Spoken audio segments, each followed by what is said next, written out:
Our next segment is with our presenting partner, Amazon Web Services. We have written a lot at the information about how challenging it is for businesses to adopt AI agents. And there's no one thing that makes it difficult, really. There are a multitude of issues that companies face every day. And so I want to bring on Shaown Nandi, a director at AWS, to help bring us a view from the ground on what these obstacles look like and how they can overcome them. Shaown, welcome back to the show. It's great to have you. Gosh, it's good to see you and such a fun topic. Let's talk about agents. I saw the report this morning. McKinsey actually put out this weekend talking about AI adoption. And the headline of the report really was that a lot of companies have adopted AI.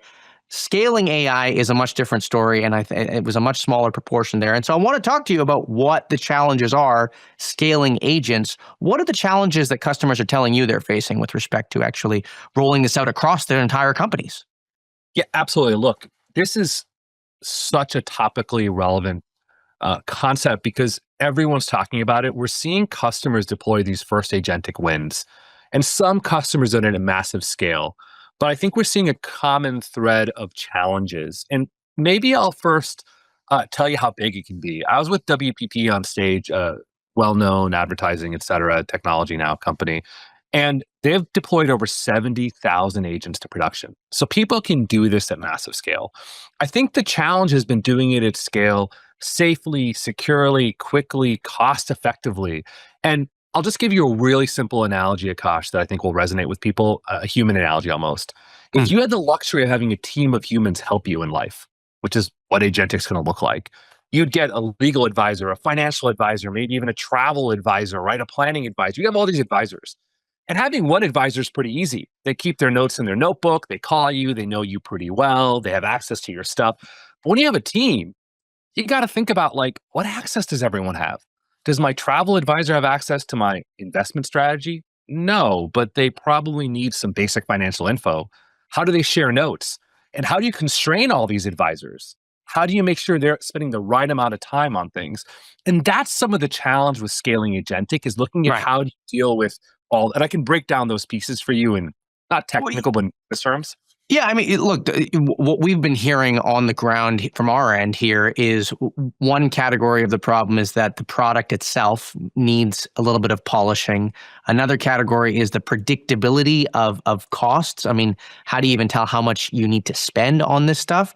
I'm curious, in those two categories, which of those seems like a bigger problem right now? Yeah, look, I'll put it in a couple ways. Most organizations built their data and their infrastructure and application foundations targeting maybe business intelligence and machine learning, even generative AI, but not agentic. And so the problems you laid out, the problems don't tend to be super technical in nature. We talked on a prior show about the people side of it and chief AI officers. But Hmm. on this side, it's not cost on day one. Cost matters when you scale.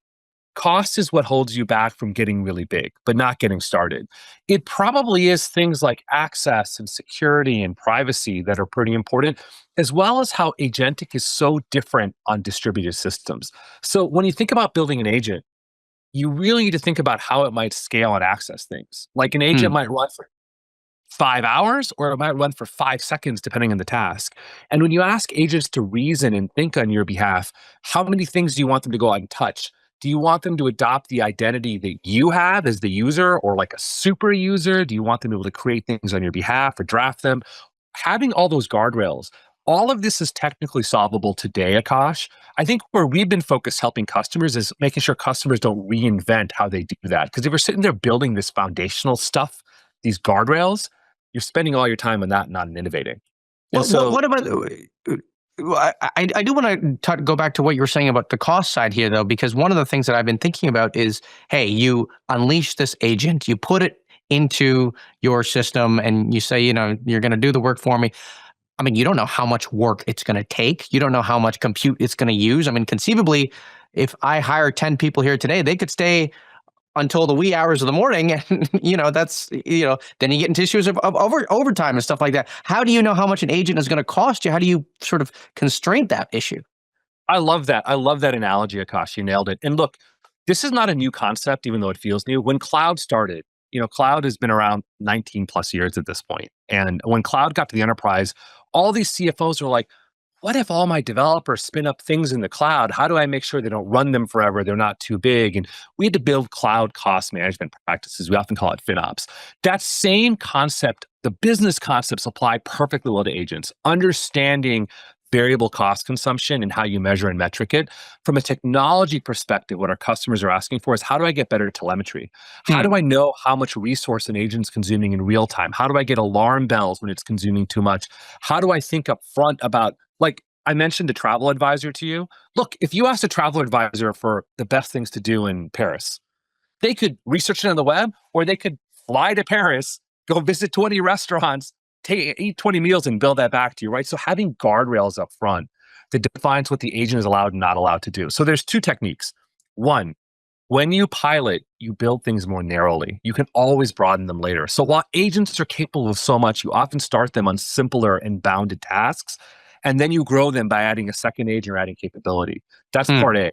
Part B is the underpinning. So we have a great set of offerings called Agent Core. It addresses runtime and security and privacy.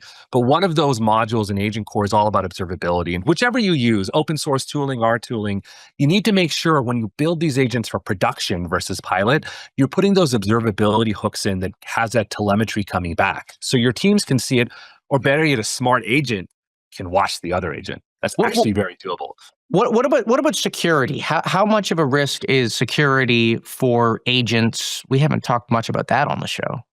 Look, there's two things here you need to think about. First, there's all the underlying underpinnings. Like, is the model that you built, is the data access done right? You've talked about that in the generative AI world for a couple of years now. So you need solutions that are built for enterprise grade security and privacy from day one, not like bolted on afterward. That's why you don't see the consumer oriented agentic solutions go to the enterprise. You see built from enterprise ones. But part two, identity. Identity really matters. So for an agent to be powerful, you want to give it lots of access, but that adds inherent risk. So you lock down agents in two ways. You first decide there are guardrails you can put around it. There's a lot of pre-built systems for this that restrict what the agents can do, number one. And number two, you gate its access to systems. If you give an agent access to an order system, an ERP system to place orders, great. You don't have to give it access on day one to submit the orders. It can just draft them. And Right. so you can do these things, and we have tooling to do that. It's very important. I always say to folks, think big, act small. Imagine all the Right. things an agent can do for an enterprise, but get started scoped with the right Right. underpinnings. Well, Shaown, it's an interesting topic and one that clearly everyone is talking about. Thanks so much for coming on the show. We appreciate it. We'll see you again very soon. Good to see you, Akash. Talk to you soon.